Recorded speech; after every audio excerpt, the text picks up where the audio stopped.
ദൈവനാമം മഹത്വപ്പെടുമാറാകട്ടെ. കർത്താവിനാൽ അനുഗ്രഹീതരെ, ഇന്നത്തെ സുവിശേഷ ഭാഗം വിശുദ്ധ ലൂക്കോസ് എഴുതിയ സുവിശേഷം 4-ാം അധ്യായം 31 മുതൽ 41 വരെയുള്ള വാക്യങ്ങൾ. കർത്താവായ യേശുക്രിസ്തുവിൻ്റെ പബ്ലിക് മിനിസ്ട്രിയുടെ ആദ്യ നാളുകളിൽ കഫർന്നഹൂം എന്ന ഗലീല പട്ടണത്തിൽ ചെയ്ത സൗഖ്യദായക ശുശ്രൂഷകളെക്കുറിച്ചാണ് ഈ വേദഭാഗത്തിൽ പ്രതിപാദിച്ചിരിക്കുന്നത്. ഈ വേദഭാഗത്തിലേക്ക് പ്രവേശിക്കുന്നതിന് മുമ്പ് ഇതേ അധ്യായത്തിലെ മുമ്പ് രേഖപ്പെടുത്തിയിരിക്കുന്ന ഏതാനും വാക്കുകൾ നമുക്കൊന്ന് ശ്രദ്ധിക്കാം. 14-ാമത്തെ വാക്യത്തിൽ ഇപ്രകാരം പറയുന്നു: യേശു ആത്മാവിൻ്റെ ശക്തിയോടെ ഗലീലയിലേക്ക് മടങ്ങിച്ചെന്നു എന്ന്. നമ്മുടെ കർത്താവായ യേശു ക്രിസ്തു പരിശുദ്ധാത്മ നിറവിൽ ആദ്യം പ്രവേശിച്ച സ്ഥലമാണ് തൻ്റെ സ്വന്തം പട്ടണമായ നസറേത്ത്.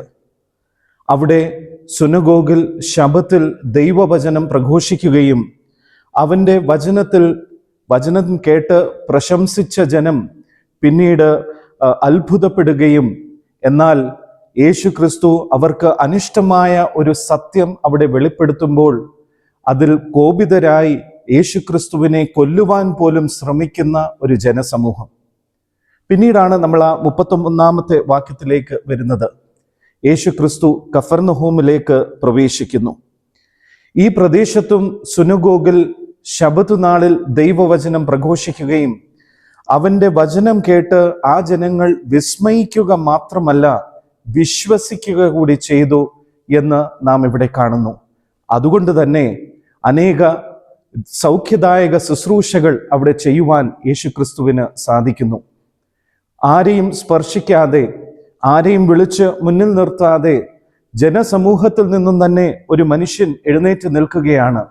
അവനിലുള്ള അശുദ്ധാത്മാവ് ഇപ്രകാരം പറയുന്നു: അവൻ നസറേയനായ യേശുവെ വിടൂ, ഞങ്ങൾക്കും നിനക്കും തമ്മിൽ എന്താവും? ഞങ്ങളെ നശിപ്പിപ്പാൻ വന്നിരിക്കുന്നുവോ? നീ ആരെന്ന് ഞാൻ അറിയുന്നു, ദൈവത്തിൻ്റെ പരിശുദ്ധൻ തന്നെ. പിന്നീട് യേശു ക്രിസ്തു ശീമോന്റെ ഭവനത്തിലേക്ക് പ്രവേശിച്ച് ശീമോന്റെ അമ്മായിയമ്മയ്ക്ക് ബാധിച്ചിരുന്ന പനിയെ ശാസിച്ച് പുറത്താക്കുന്നതായിട്ടും നാം കാണുന്നു. അതും ഒരു അശുദ്ധാത്മാവാണ്. പ്രിയമുള്ളവരെ, കഫർന്നഹൂം എന്ന വാക്കിന്റെ അർത്ഥം ഫീൽഡ് ഓഫ് റിപ്പൻറ്റൻസ് എന്നാണ്. ഈ പരിശുദ്ധ നോമ്പിന്റെ യാത്രയിൽ നമ്മൾ ആയിരിക്കുന്ന സ്ഥലങ്ങളെ അനുതാപ നിലങ്ങളാക്കി മാറ്റി ഒരു രൂപാന്തരത്തിൻ്റെ അനുഭവത്തിലേക്ക് കടന്നു വരുവാൻ ഈ കഫർന്നഹൂമിലെ ജനങ്ങൾ നമുക്ക് വലിയൊരു സന്ദേശം നൽകുകയാണ്. ദൈവത്തിൻ്റെ വചനത്തെ വിസ്മയിക്കുക മാത്രമല്ല വിശ്വസിക്കുവാൻ കൂടി നമുക്ക് ഇടയാകണം.